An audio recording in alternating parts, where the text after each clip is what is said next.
کوفے کا ایک امیر آدمی تھا، پھر غریب ہو گیا. غریب، غربت بڑی پریشانی ہے، بڑی پریشانی، بڑی آزمائش. غریب بیوقوف اس لیے ہوتا ہے کہ اس کی جیب میں پیسے نہیں ہوتے. غریب مجبور اس لیے ہوتا ہے کہ اس کے پاس ہوتا کچھ نہیں نا، تو ساری آزمائشیں اکٹھی آ جاتی. غریب آدمی تھا، محنت مزدوری کرتا لیکن پوری نہ ہوتی. وہ کہتا ہے ایک دن گلی میں ککڑی بیچنے والا آیا، تو میری ایک بیٹی تھی چھوٹی سی، باقی بچے بڑے تھے. چھوٹی ضد کرنے لگی ککڑی کھانی ہے. کہتا میں پریشان ہو گیا، دل ٹوٹ گیا. بیٹی نے سوال کیا ہے. فرماتے میں نے سوچا کس کے پاس جاؤں، کسی اور کے پاس مجھے سمجھ نہ آیا، میں سیدھا امام اعظم کے پاس چلا. یہ شخص ہے جو مجھے دے گا بھی اور میرا پردہ بھی رکھے گا، مجھے دے گا بھی اور میرا یہ پردہ بھی رکھے گا. یہ رسوا نہیں کرے گا، یہ فوٹو نہیں کھچائے گا. یہ فوٹو کھچا کے پہلے دن فیس بک پہ نہیں لگائے گا کہ میں غریبوں میں تھیلے بانٹ رہا ہوں. یہ اسی وقت اخبار والوں کو نہیں ملائے گا ایک تھیلا اور 6 اخباروں میں تصویریں. یہ اس طرح نہیں خیرات دے. حضرت امام اعظم کے پاس گیا تو فرماتے رش بہت زیادہ تھا، میں امام صاحب سے بات ہی نہ کر سکا. واپس آ گیا. امام صاحب نے بندہ بھیجا، فرمایا پتہ کر یہ بندہ کسی ضرورت کے لیے آیا تھا، رش کی وجہ سے بات نہیں کر پایا. کہتے واپس میرے پیچھے بندہ بھیجا، وہ میرے گھر تک آیا. گھر آ کے اس کو حالات کا پتہ چل گیا، واپس گیا. کہتے 3 تھیلیاں اشرفیوں کی بھر کے امام اعظم لائے اور خود آئے اور رات کے اندھیرے میں آئے اور مجھے تھیلیاں دے کے نا تو میرے آگے ہاتھ باندھ دیے. میں نے کہا حضور ہاتھ کیوں باندھتے ہیں؟ آپ فرمانے لگے یار دکھ اس بات کا ہے کہ تو میرا پڑوسی تھا اور تیری غربت کا مجھے پتہ ہی نہیں چلا. تو میرے علاقے کا تھا اور میں نے سوچا ہی نہیں، میرا اپنا تھا، مجھے خیال ہی نہیں آیا. فرمایا معاف کر دے، میری شکایت نہ کرنا کہ یہ میری طرف توجہ نہیں کرتا. علم بھی تھا، عمل کا نور بھی تھا، تقوی کا حسن بھی تھا، غریب کی مدد کا جذبہ بھی تھا. آج لوگوں پر مال کا فتنہ سوار ہوتا ہے، سب پر نہیں لیکن زیادہ لوگوں پر. جیسے جیسے مال آتا جاتا ہے ویسے ویسے عقل بھی آتی جاتی ہے، ویسے ویسے سیانے بھی ہوتے جاتے ہیں. کہتے ہیں وہ بھی کمائے وہ بھی کرے، میں تو ٹیکنیکلی بڑا ہوں، میں عقل مند ہی، میں بڑی نہ بہن کی فکر رہتی ہے، نہ بھانجوں کی فکر رہتی ہے، نہ رشتہ دار کی فکر رہتی ہے، نہ دائیں بائیں کچھ دیکھتے. لوگ جیسے جیسے پاورفل ہوتے جاتے ہٹتے جاتے، کٹتے جاتے، امیروں سے گرانے لگتے جاتے، آگے کی طرف دیکھتے جاتے. ہمیں یہ حکم ہے کہ ہم جب بھی کوئی خیر کا کام کریں، جب بھی کوئی اچھا کام کریں، جب بھی کوئی بھلائی کا کام کریں تو اس میں نیت خالص کریں، ارادے خالص کریں. انسان کو جو اجر ملے گا نا قیامت کے دن، جو ثواب ملے گا وہ اس کی نیت اور ارادے پر ملے گا. امام جلال الدین سیوطی رحمۃ اللہ علیہ سے کسی شخص نے کہا تھا ایک حدیث میں میں نے پڑھا ایک نیکی کا 10 گنا اجر ہے، ایک میں پڑھا 70 گنا، ایک میں 700 گنا ہے، تو اجر ہے کتنا؟ تو آپ فرمانے لگے جتنی نیت اچھی اتنا اجر بھی زیادہ. یہ تو ڈیپینڈ کرتا ہے تیرے اوپر. کام لوگ کراتے ہیں نا، ہماری مسجد میں کام شروع ہے، کام لوگ کراتے. تب کچھ لوگ ایسے ہوتے ہیں کوئی بھی کام کرنے والا وہ کام کا تب سے جان چھوٹے کسی طریقے سے، اور کچھ کام کرتے ہیں تو مزہ آ جاتا ہے. ان کی صفائی، ان کی دلچسپی، ان کا ذوق، ان کا شوق، ان کی توجہ بتلاتی ہے کہ یہ شخص واقعی کام کرنا چاہ رہا ہے اور اس کی دلچسپی ہے. نیکی جب آپ ذوق سے کرتے ہیں، شوق سے کرتے ہیں، دلچسپی کے ساتھ کریں. یہاں تو بہت سارے لوگ دین کا نام لے کے اپنا قد اونچا کرتے ہیں، صدقات و زکوٰۃ کا نام لے کے لوگ اپنے آپ کو سخی مشہور کرتے ہیں. یہاں تو لوگ نماز پڑھ کے معاشرے کے اندر اپنا وقار بڑھانا چاہتے ہیں، اللہ ماشاء اللہ کہ میں نمازی ہوں. یہاں تو لوگ کوئی خیر کا کام کر کے دیکھیں نا. اب کیا ہو رہا ہے حج عمرے کے موقع پر جو کام سب سے زیادہ ہوتا ہے وہ تصویریں کھینچنے کا ہے. سب سے زیادہ اب میں چل پڑا ہوں، اب میں پہنچ گیا ہوں، اب میں جہاز میں بیٹھ گیا ہوں، اب نفل پڑھ لیے ہیں، احرام باندھ لیا ہے، طواف ہو گیا ہے، یوں لگتا ہے بندہ نہیں طواف کر رہا، موبائل طواف کر رہا ہے۔ یہ سب سے زیادہ لوگ ملنے آتے، بیار کرتے ہیں، دور دراز سے حضرات کئی دفعہ محبت کے ساتھ تشریف لے آتے، تو مجھے پتہ ہوتا ہے کہ اب جو کام سب سے ضروری ہے وہ تصویر کھینچنے کا ہے، وہ کرنا ہی ہے اور وہ کرنا ہی پڑے گا۔ اس کی مکمل تیاری ہوتی ہے، وہ پروگرام بنا کے آئے ہوتے۔ میرے بھائیوں یہ یاد رکھیں کہ کوئی بھی کام جب تک اس میں اللہ تعالیٰ کی رضا شامل نہیں ہوتی، لیکن ہاں اللہ دلوں کے حال جاننے والا ہے۔ اگر وہ شخص کسی قسم کی بددیانتی کرتا ہے، خیانت کرتا ہے، ظلم کرتا ہے، وہ لوگوں سے چھپ کے بھی کرے تو رب کریم کی سزا سے بچ سکتا، وہ چھپ کے کرے کیا کر لے گا؟ نبی کریم صلی اللہ علیہ وسلم نے فرمایا رب جب کسی کو رسوا کرنا چاہتا ہے تو 7 پردوں کے پیچھے چھپے بھی کر دیتا ہے، اور جب اللہ کسی کو عزت دینا چاہتا ہے تو پھر کوئی اس سے چھین سکتا؟ یہ میرے مالک کا نظام ہے، اس میں آپ کسی قسم کی کوئی جو ہے وہ مداخلت کرنے کے مجاز نہیں ہے۔ اپنی ارادوں کو، اپنی نیتوں کو، اپنے شوق اور ذوق کو خالص رکھیں اللہ کی رضا کے لیے، اس میں شائبہ نہ ہو، شک نہ ہو، کسی قسم کا غیر کی آمیزش نہ ہو۔ نماز پڑھے تو اللہ کی رضا کے لیے، صدقات و خیرات کرے تو اللہ کی رضا کے لیے۔ کسی کام میں آپ مداخلت کرتے، بھائیوں کی لڑائی ہو گئی ہے، دوستوں کا جھگڑا ہو گیا ہے، رشتہ داروں میں کسی جگہ کوئی ایسی ضرورت پڑ گئی ہے جہاں آپ کے مداخلت کرنے سے حالات بہتر ہو سکتے ہیں، تو مداخلت ضرور کرے، چودھری بننے کے لیے نہیں، پنچایت کا سرپنچ بننے کے لیے نہیں، اس نیت سے کہ میرے نبی پاک علیہ السلام نے فرمایا جس نے 2 لوگوں کی صلح کرا دی رب 2 حج اور 2 عمرے کا ثواب عطا فرمائے۔ اس ارادے سے، اس نیت سے، اس ذوق سے، اس شوق سے، اس توجہ کے ساتھ آپ آگے بڑھیں گے کہ ہم نے اللہ کی رضا کے لیے کرنا ہے۔ ہمارے آج کل کے جتنے امور ہیں ان امور کے اندر دنیا داری غلبہ کرتی چلی جا رہی، ہر کام میں دنیا داری کی آمیزش ہو جاتی ہے، نہ چاہتے ہوئے بھی، نہ ارادہ کرتے ہوئے بھی، بہت ساری جگہوں پہ، اور دنیا داری اتنی غالب ہو گئی ہے کہ دنیا ہی دنیا نظر آنے لگ گئی ہے۔ ذکر کرنا، بلا وجہ چھلکنا، اور بعض وفادار اور قابل قدر لوگوں کے سامنے کچھ ایسے معاملات کرنا جس سے طبیعت کا چھچورا پن باہر آئے، یہ وفادار لوگوں کی علامت ہے۔ دیر تک کھڑے رہتے، دیر تک خاموش رہتے، دیر تک ان کی طبیعت لگی رہتی۔ سیدنا عمار ابن یاسر رضی اللہ تعالیٰ عنہ، پھر آپ حیران ہوں گے کہ حضرت عمار ابن یاسر رضی اللہ تعالیٰ عنہ کے ساتھ لوگوں کا رویہ کیسا تھا۔ ہر شخص ان سے پیار کرتا، ہر شخص کے دل میں ان کے لیے محبت جاگتی، ہر ایک ان کے لیے وارفتگی اپنے دل میں محسوس کرتا۔ نبی رحمت صلی اللہ تعالیٰ علیہ وسلم نے پیار کیا تو یوں لگا جیسے حضرت عمار ابن یاسر کو جاگ گئی محبوب ہو گئے، جدھر جاتے محبتیں، پیار، خلوص۔ حضرت عمار ابن یاسر رضی اللہ تعالیٰ عنہ شہید ہوئے جنگ صفین میں مولا علی کا دفاع کرتے ہوئے۔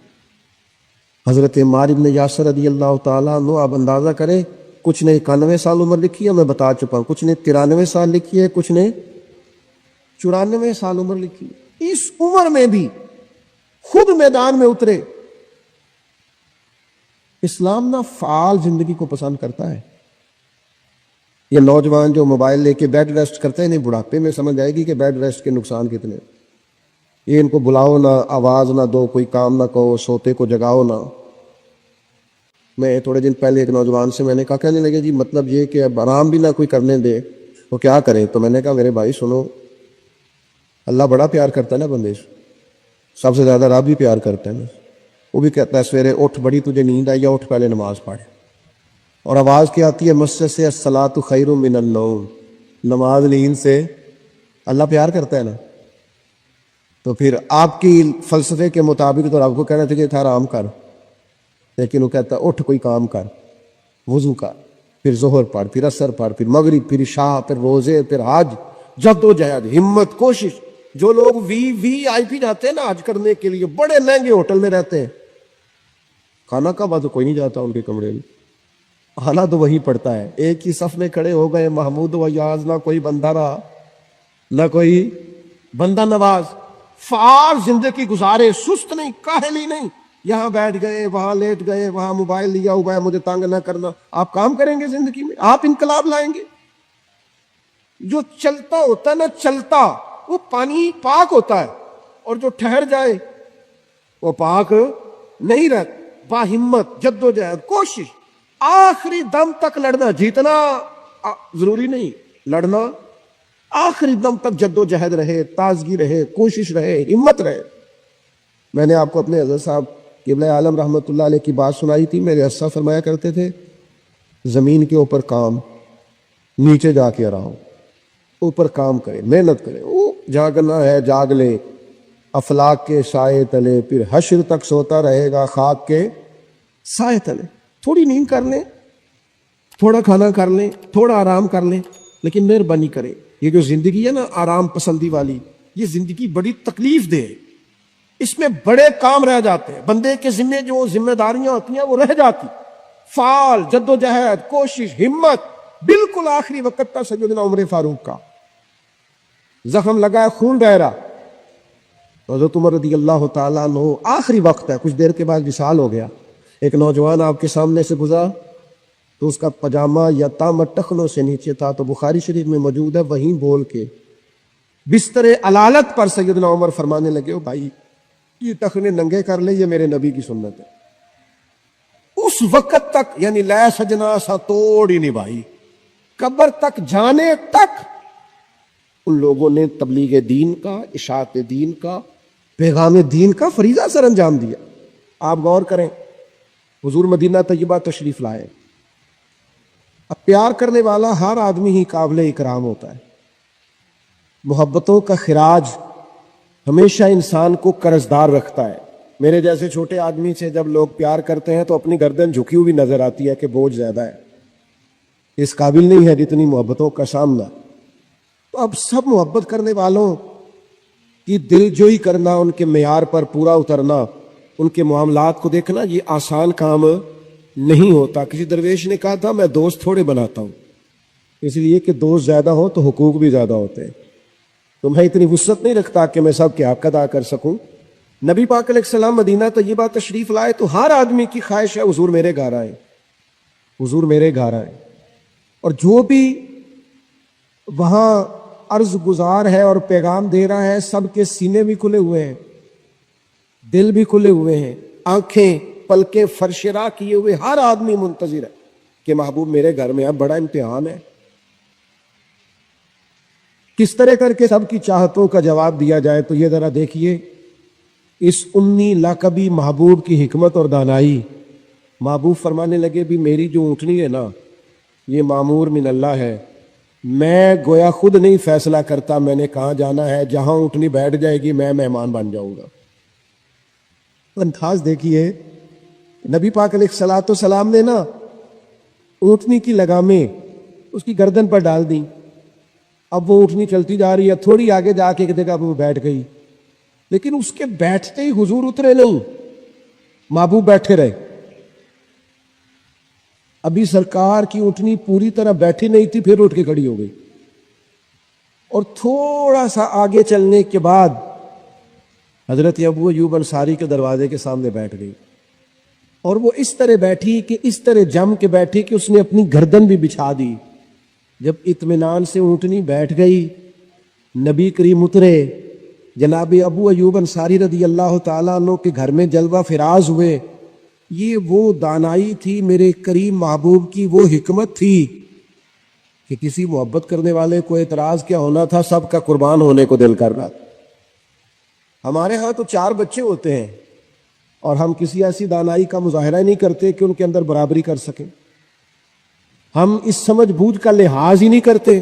ہمارے ایک استاد تھے، تو وہ اکثر کہا کرتے تھے، جن کو پڑھانے کی ڈیوٹی لگاتے ان سے کہا کرتے تھے کسی طالب علم سے چڑ نہ جانا، اسکول کے، کالج کے، مدرسے کے کسی بچے سے چڑ نہ جانا، تم اگر کسی سے چڑ گئے تو اس کا مستقبل خراب ہو جائے گا، اس لیے کہ تم ذاتی اناد پال لو گے، بچہ بڑا لائق ہے لیکن تمہارا فرما بردار نہیں، تم چڑ گئے ہو، تم بات بات پہ ڈانٹتے ہو، بالآخر وہ ساری تباہی ہو گئی، بدگمان ہو گیا۔ نبی پاک علیہ الصلوۃ والسلام امی ہیں، لیکن یہ میرے محبوب کی نبوت کی اعلیٰ دلیل ہے کہ اللہ تعالیٰ نے محبوب کو حکمت، تدبر، دانائی، ہم دانا نہیں ہوتے، شعور نہیں رکھتے، فہم و فراست کا۔ وہ عارف رومی کہتے ہیں کہ ایک شخص بادشاہ تھا، اس نے خواب دیکھا، خواب میں دیکھا کہ اس کے سارے دانت ٹوٹ گئے۔ اس نے ایک معبر کو بلایا، تعبیر کرانے والے کو، اس سے کہا اس کی تعبیر کیا ہے؟ اس نے کہا جناب اس کی تعبیر یہ ہے کہ آپ کے سارے رشتہ دار آپ کی زندگی میں فوت ہو جائیں گے۔ اب وہ بادشاہ اتنا ناراض ہوا، اس نے تعبیر کرنے والا بھی قتل کروا دیا۔ اس نے کہا وہ بھی کوئی زندگی ہے جس میں نہ بھائی ہو، نہ بہن ہو، نہ بچے ہو، نہ بیوی ہو، نہ ماں ہو، نہ باپ ہو، مروا دیا۔ ایک اور آدمی تعبیر کرنے والا تھا پر وہ دانا بھی تھا، اس کو بلایا اور بلا کر بادشاہ نے کہا میں نے خواب دیکھا ہے، خواب میں میرے سارے دانت ٹوٹ گئے، تعبیر بتائے۔ تو وہ کہنے لگا بادشاہ مبارک ہو، اس کی تعبیر یہ ہے کہ اللہ تعالیٰ خاندان میں سب سے لمبی عمر آپ کو عطا فرمائے گا۔ بادشاہ نے اسے انعام دیا، کہا تو جیتا رہ، کیا تو نے بات کی ہے، اب میری بات کو سمجھیے گا۔ تعبیر اس نے بھی وہی بتائی ہے جو پہلے والے نے بتائی، لیکن پہلے والے نے کہا تیرے سارے رشتہ دار تیری زندگی میں فوت ہو جائیں گے، اس نے اسے بھی مروا دیا۔ بات اس نے بھی وہی کی ہے، لیکن بات گرچہ بے سلیقہ ہو کلیم، پر بات کرنے کو سلیقہ چاہیے۔ آپ بے سلیقہ بات بھی کریں پر سلیقے سے تو کریں، کوئی لہجہ ہی نہیں، حکمت ہی نہیں، کوئی دانائی نہیں۔ دوسرے نے کہا اللہ تعالیٰ آپ کو سب سے لمبی عمر عطا کرے گا، تو بات پھر بھی وہی ہے کہ باقی سارے چلے جائیں گے اور آپ موجود ہوگے، لیکن اس میں دانائی ہے نا، حکمت ہے نا۔ فتح مکہ کا موقع تھا، عجیب حالات درپیش ہوئے، اسلام کا جھنڈا حضرت سعد ابن عبادہ رضی اللہ تعالیٰ عنہ کے پاس تھا، بڑے عظیم صحابی۔ بدر کے موقع پر جس آدمی نے اپنے جذبات سے ماحول گرما دیا وہ حضرت سعد بن عبادہ، ہمیشہ اگلی صفوں میں مجاہدوں کی رہنے والے، مال خرچ کرنے والے، نڈار آدمی، لیکن جھنڈا ان کے ہاتھ میں تھا۔ حالات کچھ اس طرح کے پیدا ہوئے کہ بعض لوگوں نے مطالبہ کیا ان سے جھنڈا لیا جائے، اور کوئی معقول وجہ نہیں تھی، لیکن بعض اوقات نا حالات ایسے بن جاتے ہیں۔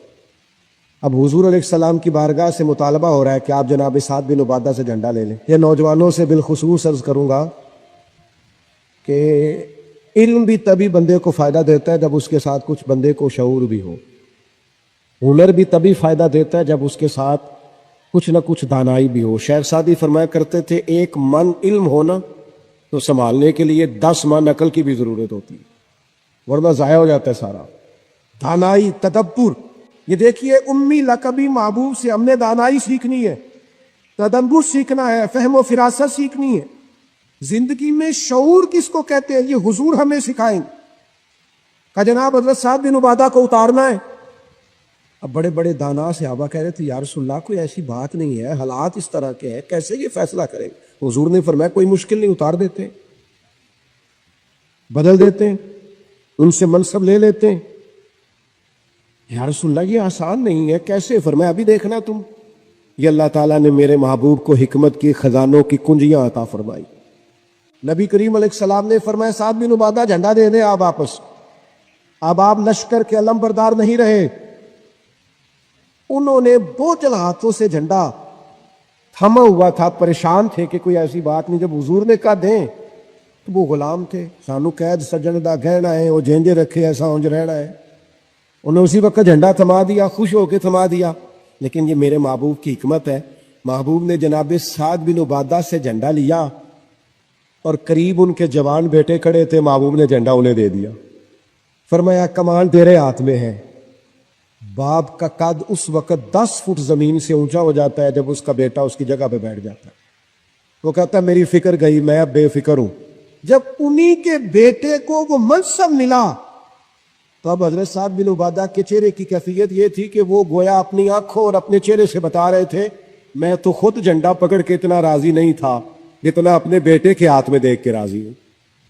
یہ آپ تدبر سیکھیں. میں اپنے نوجوانوں کو دیکھتا ہوں جذباتی مزاج، بھاگتے دوڑتے، بے چین، پریشان، الجھے ہوئے. ابھی میں ملک سے باہر تھا، میرے ساتھ اکثر ایسے ہوتا ہے. بیرون ملک جو لوگ ہوتے ہیں نا وہ زیادہ پریشان ہوتے ہیں پاکستان کے حالات کو لے کر، وہ زیادہ خبریں دیکھتے ہیں.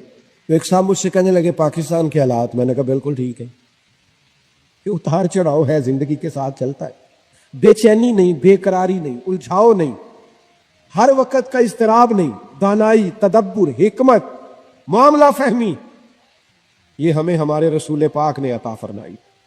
آپ اپنی زندگی کو سلیقے سے گزاریں، قیمتی بنائیں. آپ اپنے وجود سے بڑا کام لے سکتے ہیں، لیکن کیا ہے، دانائی نہیں ہے. جذباتی مزاج اور جذباتی پن ہماری طبیعتوں کا حصہ ہے. جذباتی فیصلے، جذباتی باتیں. ہمارے دیہاتوں میں چودھری فیصلہ کس کے حق میں کرتے ہیں؟ جو پہلے آ جائے. وہ سچا ہے یا جھوٹا ہے، پہلے گیا ہے، بس انہیں مینوں پہلا آخیا تسی تے آئے ہی نہیں، اسی بات میں فیصلہ دے دیا. دانائی، تدبر، یہ رسول اللہ صلی اللہ علیہ وسلم نے ہمیں سکھایا. امی لقبی ہے حضور. اور دوسری بات، انسان کے پاس جو سب سے قیمتی چیز ہوتی ہے نا وہ اس کا کردار ہوتا ہے. آپ نے زندگی میں نقوش کیا چھوڑیں؟ آپ جہاں رکے، جہاں بیٹھے، یہ ایسا تو نہیں زندگی میں کہ یہ 10 دوست پرانے، یہ 10 دوست آج کل کے ہیں اور ان کے درمیان بھی غیبتیں جاری ہیں، بس کام ختم ہونے کے قریب ہے، اور پھر اس کے بعد اور کوئی 4 دوست ہم تلاش کریں گے. اچھے نقوش نہیں چھوڑتے. کتنی خوشیوں سے رشتے طے پاتے ہیں، لیکن وہ تھوڑا وقت نہیں گزرتا تو ساری سوچیں، سارے نظریات گدلے اور میلے کچیلے ہونے لگ جاتے ہیں. وہ ساری محبتوں کو زنگ لگنے لگ جاتا ہے. عظمت کردار، بلندی، آپ کے افکار، آپ کا اچھا گمان، آپ کی سوچیں. آپ حیران ہوں گے، اللہ تعالیٰ نے نبی پاک کا وجود ہی معجزہ بنایا ہے، لیکن جب حضور کے اپنوں نے دلیل مانگی نا، اپنوں کو مطمئن کرنا بڑا مشکل کام ہوتا ہے. قریبیوں نے دلیل مانگی، قریش مکہ نے، کہ آپ نبی ہے تو دلیل دیں. نبی پاک علیہ السلام نے اپنے اپنوں کو معجزہ نہیں دکھایا، بلکہ قرآن مجید فرماتا ہے کہ محبوب نے کہا فَقَدْ لَبِثْتُ فِيكُمْ عُمَرًا مِّن قَبْلِهِ أَفَلَا تَعْقِلُونَ. میں کوئی باہر سے نہیں آیا، میں نے اپنی اس سے پہلے کی ساری عمر تمہارے درمیان گزاری ہے. 40 سال یہاں گزارے، اپنے ماں کی گود میں بھی، نانا کے کندھوں میں بھی، جناب ختیجہ کا دولہا بن کے بھی، بیٹیوں کا باپ بن کے بھی. میں نے سارا وقت تمہارے بیچ گزارا. افلا تعقلون، تمہیں عقل نہیں؟ گویا محبوب ان سے فرما رہے ہیں کہ میری جیسا سچا ہے تو لا کے دکھاؤ. باہر سے نہیں آیا، تمہارے درمیان رہا. یار یہ مشکل کام ہوتا ہے، چاروں جانب ماحول خراب اور بندہ پھر ٹھیک رہے. اکثر لوگ تو اپنے بچے کی غلطی نہیں نکالتے، کہتے دوستوں نے خراب کر دی ہے. اماں کہتی ہے منڈا میرا ٹھیک سی، دوستوں نے خراب کرتا ہے. میں نے کہا چلیں اچھی طرح سے سوچ لیں، ہو سکتا ہے دوست ٹھیک ہو، آپ کے بچے نے سارا ماحول گڑبڑ کر دیا ہو. یہ جان چھڑانا تو آسان ہے، لیکن سارے ماحول کے اندر کردار کی عظمت. جب نبی پاک علیہ السلام نے مختلف بادشاہوں کو خطوط لکھے نا، اسلام قبول کر لو، تو کیسر روم کو بھی خط لکھا.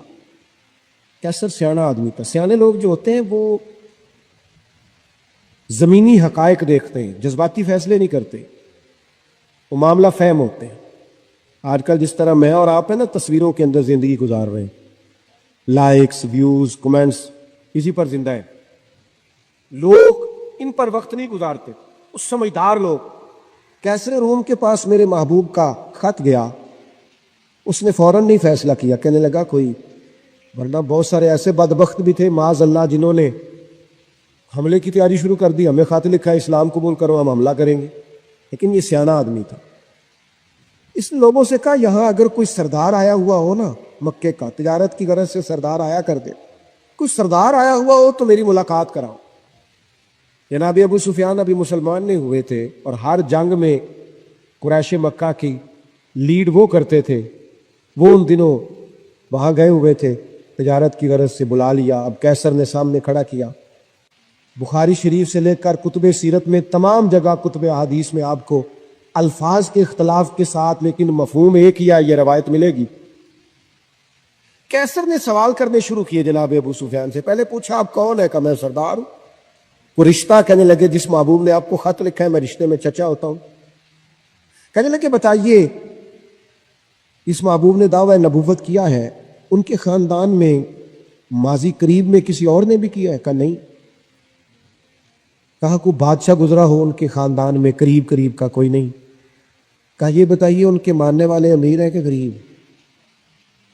تو ابو سفیان کہنے لگا ماڑے بندے.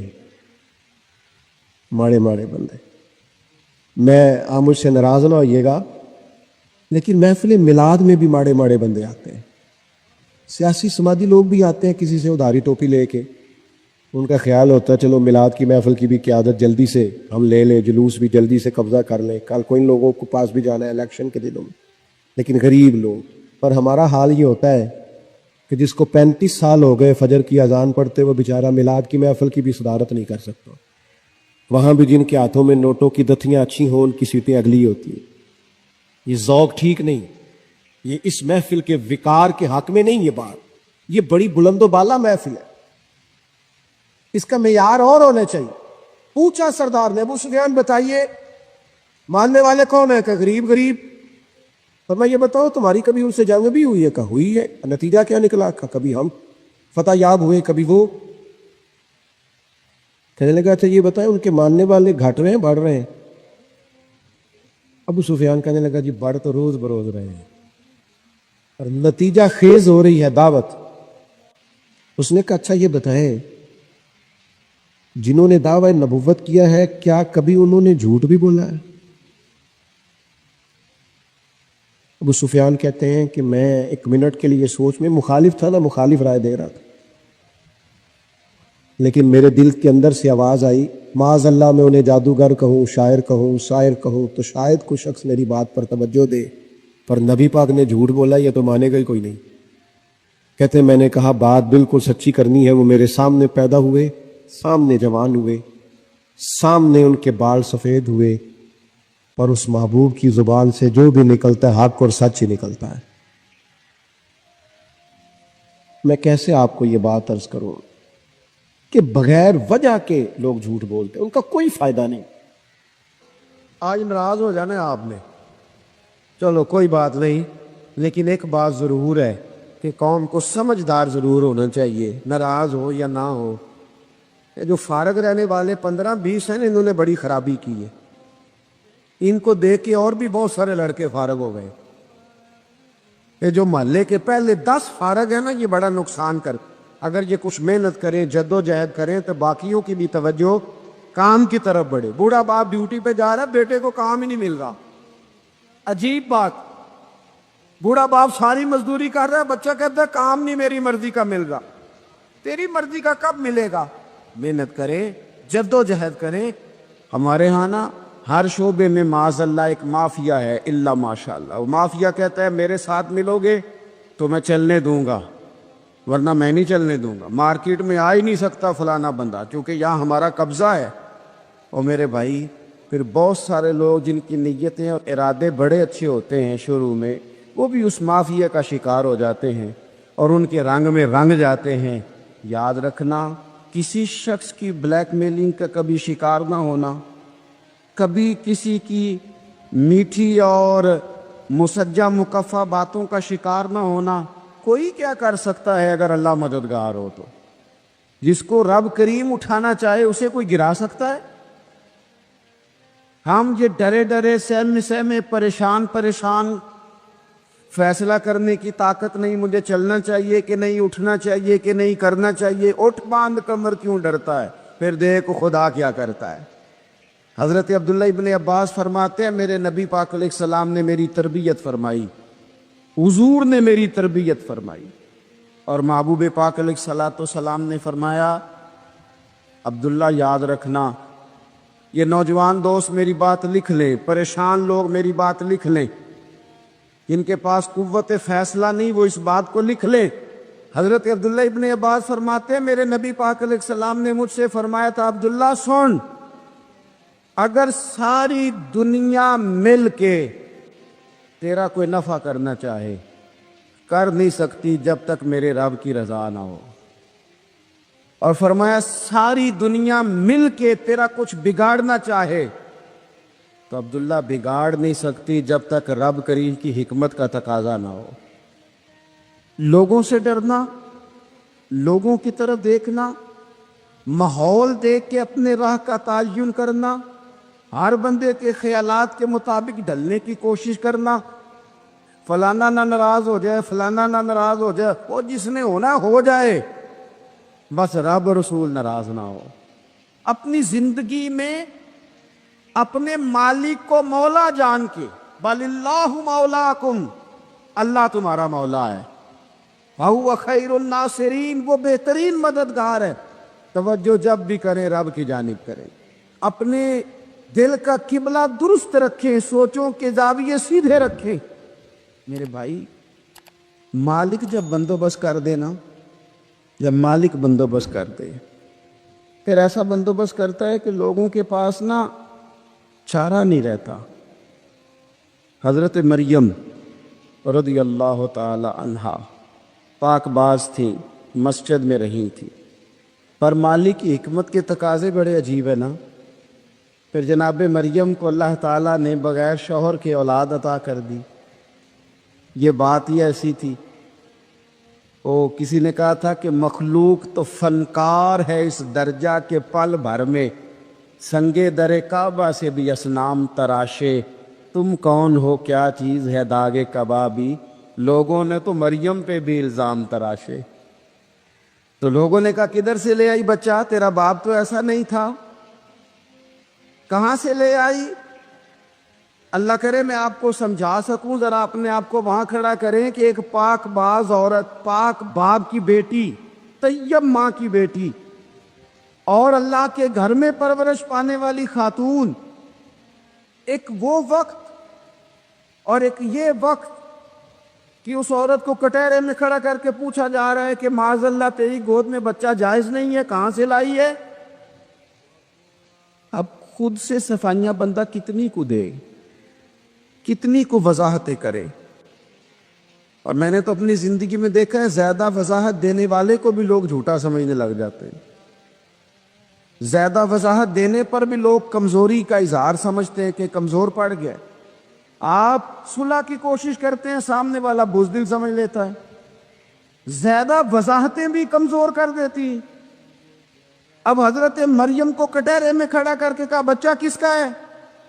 تو پھر خدا بندوبست جب کرے، اللہ جب مددگار ہو، تو پھر حضرت مریم کی گواہی درختوں سے نہیں دلوائی، اس نے پتوں سے نہیں دلوائی، پھر فرشتے نہیں بھیجے۔ حضرت مریم کہنے لگی مجھ سے نہ پوچھو، وہ جو پنگوڑے میں ہے اسی سے پوچھ لو، ان سے پوچھو نا، وہ کون ہے پوچھ لو، ان سے کر لو سوال۔ انہوں نے کہا پنگوڑے میں چند دنوں کا بچہ، یہ جواب دے گا؟ مددگار تھا رب، ان کی برات کا اعلان کرنا تھا مالک نے، اور جب مالک اعلان کر دے، جب مالک تیری صفائی دینا چاہے، جب مالک تجھے دنیا کے سامنے نکھارنا چاہے، تو پنگوڑے میں لیٹے حضرت عیسیٰ بول کے کہنے لگے انی عبد اللہ آتانی الکتاب، فرمایا میں اللہ کا بندہ ہوں، رب نے مجھے کتاب عطا کر کے نبی بنا کے دنیا میں بھیجا ہے، میں اللہ کا بندہ ہوں، کتاب لے کے آیا ہوں، نبی بن کے آیا ہوں۔ پھر پنگوڑے سے اعلان ہو گیا، پھر بچہ بول پڑا۔ اور یہ ایک دفعہ نہیں بات ہوئی، یہ بنی اسرائیل میں ایک جریج نام کے شخص بھی تھے جو نماز پڑھ رہے تھے، بعض نے لکھا ہے نفل نماز تھی، اماں نے پکارا تو آئے نہیں، تو ماں کے منہ سے نکل گیا تو اتنی دیر تک مرے گا نہیں جب تک کسی بے حیا عورت کا منہ نہ دیکھ لے۔ تو وہ عبادت گزار تھے، لیکن لوگوں نے ان کی عبادت، ریاضت، پرہیزگاری کو نہیں دیکھا، بس ایک عورت کو بھیج کے الزام لگوا دیا۔ وہ عورت آیا جایا کرتی تھی، اب آ جاتی ہیں عورتیں، مسئلہ پوچھنے کی نیت سے بھی آ جاتی ہیں۔ ماحول میں کچھ جگہ ایسی بھی ہیں جہاں عورتیں دم کرانے کے بہانے آ جاتی ہیں۔ وہ خاتون آتی جاتی تھی اس خانقاہ پہ، آستانے پہ، یہ بخاری میں موجود ہے، پھر اس نے کہا میری گود میں جو بچہ ہے یہ انہی کا ہے، مجھے بتائیں کیسے بندہ وضاحت دے؟ حالات خراب ہو گئے، لوگ کٹیا جلانے لگے، ماحول اور طرح کا بن گیا۔ میرے نبی پاک علیہ الصلوۃ والسلام فرماتے ہیں پھر اس رب کے بندے نے کہا مالک تو کریم ہے، تیری مشیت کا تقاضا آیا جو میری ماں نے جملے بولے تھے، پر اب میں وضاحت دینے کے قابل نہیں رہا، اب تو ہی کرم کرے گا تو دروازہ کھلے گا۔ تو وہ چند دنوں کا بچہ پنگوڑے میں بول کے کہنے لگا میں اس درویش کا نہیں، میں تو فلانے چرواہے کا بچہ ہوں، وہ جو بکریاں چراتا ہے۔ رب کی مدد کو پکارے، اپنے ساتھ اپنے مالک کی مدد کو شامل کرے، تھوڑے رزق پر بھی گزارا اچھا ہونے لگ جائے گا۔ سارے لوگ آپ کو گرانے کی تدبیریں کر رہے ہوں گے اور مالک آپ کو عزتیں عطا فرما دے گا، اس کی بارگاہ سے حکمت کا تقاضا اور ہو جائے گا۔ ہم نے ساری زندگی لوگوں کو راضی کرنے میں گزار دی، ساری زندگی بڑھاپا آ گیا بچوں کو پالتے، اور بچوں نے آخری عمر میں کہہ دیا ابا اگر کوئی ڈھب کا کام کر لیتے تو آج ہمارے دن بھی پھر نہ جاتے۔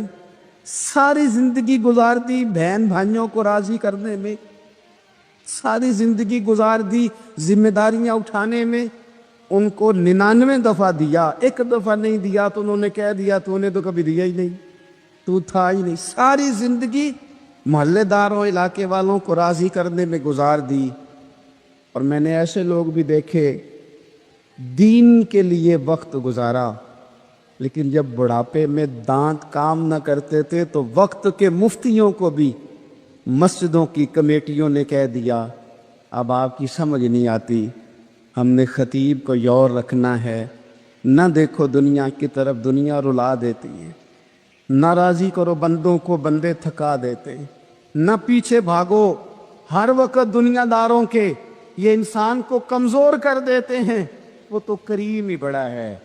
2 آنسو زمین پر بعد میں گرتے ہیں، بندے کے گناہ سارے پہلے معاف فرما دیتا ہے۔ اللہ کی مدد کا حصول، اپنے مالک کی مدد کی طرف بڑھنا، آپ کو بدر کی جنگ بھی یہی درس دے گی، آپ کو احد کا میدان بھی یہی سبق دے گا، فتح مکہ بھی یہی سبق دے گا۔ میرے دوستو، جب رب مدد فرمائے، جب اللہ مددگار بنے، دوستوں سے ایک بات اکثر کرتا ہوں، میں کہتا ہوں کہ جتنے درد سے آپ امیر کو اپنی کہانی سناتے ہیں نا، اور جس طرح آپ کے آنسو بات کرنے سے پہلے گر جاتے ہیں کہ غریب ہیں، بچیاں ہیں، کاروبار نہیں، او میرے سنگیو، اس سے آدھے آنسو اپنے رب کی بارگاہ میں بکھیرو، اس کے حضور عرض گزار ہو جاؤ، اس سے طلب کرو۔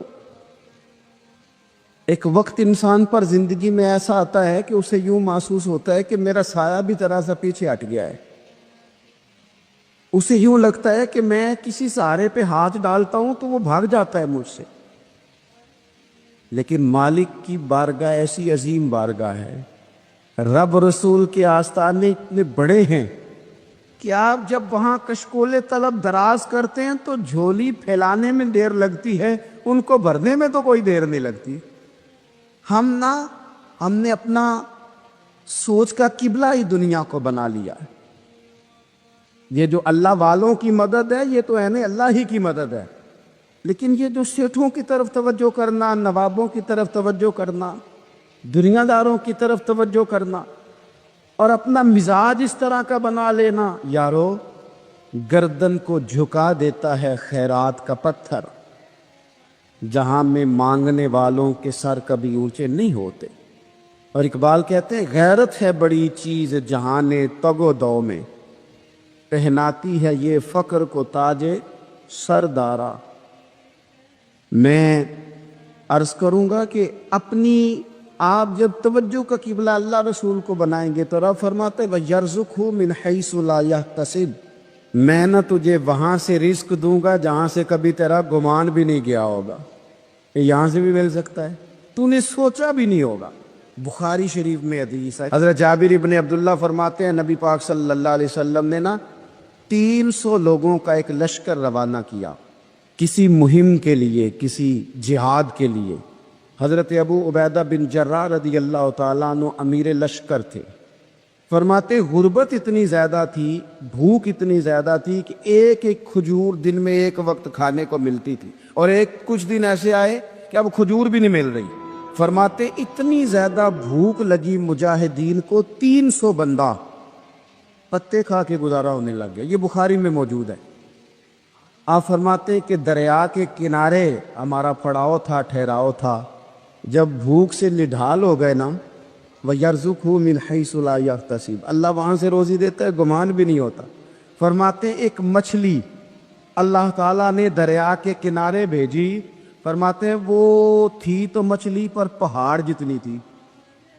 بخاری میں لفظ ہیں، حضرت جابر ابن عبداللہ رضی اللہ تعالیٰ عنہ فرماتے ہیں 300 آدمی 18 دن تک اس مچھلی کو کھاتے رہے، مچھلی ختم ہی نہیں ہوئی. مچھلیاں نہیں، مچھلی. کہتے ہیں 18 دن 300 بندہ کھاتا رہا، مچھلی ختم ہی نہیں ہوئی. اور فرماتے ہیں کہ اس کی ہڈی نکال کے، کانٹا کہیں گے آپ اپنی زبان میں، کہتے ہیں وہ نکال کے نا تو اس کو کھڑا کیا نا جب، تو اونٹ کجاوے سمیت اس کے بیچ سے گزر جاتا تھا. 2 اس کے کانٹے جوڑے. فرماتے ہیں وہ اس کا گوشت ہم کھاتے تھے اور اس کی چربی بطور تیل کے ہم جسموں پہ ملتے تھے. بیماروں کو اس سے سکون آتا تھا، تندرستی، شفا ہوتی تھی. فرماتے ہیں ہم کھایا بھی ہم نے، اور کچھ لے کے ہم مدینے بھی گئے، اور قربان جائیں نبی پاک نے بھی اس میں سے کھایا. ہم نے عرض کی حضور یہ معمہ کیا ہے، یہ ماجرا کیا ہے؟ تو محبوب نے فرمایا تمہارے پاس غذا نہیں تھی، رب نے تمہارے لیے بندوبست کیا ہے، اللہ نے تمہیں دیا ہے. مکان شروع کر لیا ایک صاحب نے، وہ مکان بنانے لگے. آپ وہ حساب لگا رہے ہیں، کہتے ہیں میرے پاس اتنے پیسے ہیں، اتنے میں نے فلانے دوست سے کہنا ہے اس نے دے دینے، اتنے فلانے رشتہ دار سے کہنا ہے اس نے دے دینے، اتنے فلانے سے کہنا ہے اس نے دے دینے. یہ ساری کاپی بنا کے مکان شروع کر لیا. جو روز کہتا تھا نا کوئی حکم ہو جاتے 10 سب سے پہلے اس کو کہا میاں پیسے چاہیے. وہ کہندا ہو کل ہی منڈا ٹوریا ہے. کہتے تو پرسوں 10 داتے لب جانے سن. میں آپ کو اپنے تجربے کی بات بتا رہا ہوں. یہ لوگوں کا خیال ہوتا ہے نا کہ آپ سٹارٹ کریں فلانا کام، ہم آپ کے ساتھ ہیں. اللہ کا ہی کوئی نظام ہے، وہ بالکل بھی نہیں ساتھ ہوتے. لیکن ایسا نہیں ہے کہ کوئی ساتھ نہیں ہوتا. اللہ تعالیٰ بڑے اسباب پیدا کرتا ہے، وہاں سے دیتا ہے جہاں سے گمان بھی. ہمارا یہ ذہن بن جاتا ہے ہم ساری اپنے حساب سے چلتے، اتنے رشتہ داروں سے، اتنے کون آپ کے ساتھ چلے گا؟ سوال ہی نہیں پیدا ہوتا. یہ سارے کام چھوڑ کے سب سے پہلے 2 رکعتیں پڑھو، اپنے رب کی بارگاہ میں، رسول کائنات کی بارگاہ میں گزارشات اور استغاثے پیش کرو، وہاں سے خیر طلب کرو. دنیا دار کیا دیں گے، کیا دے سکتے ہیں، کیا حیثیت ہوتی ہے کسی؟ اللہ کہتا ہے وہاں سے دوں گا. تو جو اللہ مال دے وہ لینا چاہیے کہ رشتہ داروں کا مال دیکھنا چاہیے؟ جو اللہ دے وہ لینا چاہیے کہ سیٹھوں نوابوں کی جیبیں دیکھنی چاہیے؟ جو اللہ دے وہ قبول کرنا چاہیے یا دیکھنا چاہیے کون سا آدمی کہاں پہنچ گیا؟ چھوڑو، اپنی مٹی پہ چلنے کا سلیقہ سیکھو. کسی کے سنگ مرمر پہ چلو گے تو پھسل جاؤ گے، پھسل جا. اس پر ایک اور بات عرض کر دوں، صحیح بخاری سے، مسلم سے ایک اور بات. کچھ چیزیں ایسی ہیں جن سے اللہ کی مدد آتی ہے، مدد ملتی ہے. ایک چیز ان میں سے ایسی ہے جس سے بہت مدد نازل ہوتی، وہ ہے کہ جب رب آپ کو دے نا تو پھر آپ بھی اس کے رستے میں دیں، پھر مدد آتی ہے، پھر اور آتا ہے. بخاری مسلم میں حدیث ہے، یہ زیادہ ہی توجہ طلب امر ہے، اس پر آپ غور کریں گے. حضرت ابو ہریرہ فرماتے ہیں کہ نبی پاک علیہ السلام نے فرمایا ایک شخص نے بادلوں کے اندر سے آواز سنی کہ فلاں آدمی کا کھیت اور باغ خشک ہو گیا ہے، وہاں برسو اور اس کے کھیت کو سیراب کرو. وہ بڑا حیران ہوا کہ بادل سے آواز آ رہی. پھر اس نے دیکھا کہ ایک پہاڑی پر بارش ہوئی، وہ بادل وہاں برسا، پھر نالیوں سے ہوتا ہوا پانی ایک طرف چلا. تو جس نے آواز سنی تھی، حضور بیان کر رہے ہیں، وہ بھی پیچھے پیچھے چلا کہ پانی کدھر جا رہا ہے. اس نے جا کے دیکھا کہ ایک مقام پہ ایک باغ کو وہ پانی لگ رہا ہے اور ایک آدمی وہ پانی لگا رہا ہے. اس نے اس سے پوچھا تیرا نام کیا ہے؟ اس نے کہا کیوں؟ کہنے لگا بتا نا. اس نے نام بتایا تو کہنے لگا یہی تو وہ نام ہے جو میں نے بادلوں کے اندر سے سنا ہے کہ فلاں کے کھیت کو پانی دے دو. اس نے کہا یار تو کیا عمل کرتا ہے کہ اسپیشل تیرے لیے بارش برسے؟ یہ بخاری پڑھ رہا ہوں، سیاستہ سے حدیث عرض کر رہا ہوں، اس سے پوچھا تو کیا کام کرتا ہے؟ کہ جناب اللہ تبارک و تعالیٰ کا حکم کرم آیا کہ خاص تیرے لیے پانی برسے اور تیرے کھیت کو سیراب کرے، تو اس نے کہا چھوٹا ذمہ دار ہوں، پر جب فصل اگتی ہے تو 3 حصے کرتا ہوں، ایک حصہ اپنے بال بچوں پہ، بہن بھائیوں پہ خرچ کرتا ہوں، ایک حصہ پورا، اور ایک حصہ دوبارہ کاشتکاری پہ لگاتا ہوں، اور تیسرا حصہ خالص میں نے مسکینوں، یتیموں اور غریبوں کے لیے رکھا ہوا ہے۔ وہ جو تیسرا حصہ اللہ کرے آپ سمجھے، وہ رب کے بندوں پہ تیسرا حصہ خرچ کرتا ہے نا، تو کریم مالک نے فرمایا جہاں سے غریب کا حصہ جاتا ہے وہ کھیت خشک نہیں رہنا چاہیے، وہ جہاں سے مسکین روٹی کھاتے ہیں وہ خشک نہ رہے، جہاں سے یتیموں کو کچھ آتا ہے کہیں اس کی فصل رہ نہ جائے۔ میں اور آپ بھی اگر اپنے مال میں مسکینوں، یتیموں، غریبوں کے حصے رکھ لیں گے تو فصلیں خشک نہیں رہیں گی، ان کے اندر تازگی آئے گی، نور آئے گا، کرم آئے گا، خاص کر خدا کی رحمت برسے گی، مدد اللہ سے چاہے، اپنی توجہات کا مرکز رب رسول کی ذات کو بنائے، پھر آپ محسوس کریں گے کہ بڑی جلدی اللہ تعالیٰ کی مدد آنے لگی ہے۔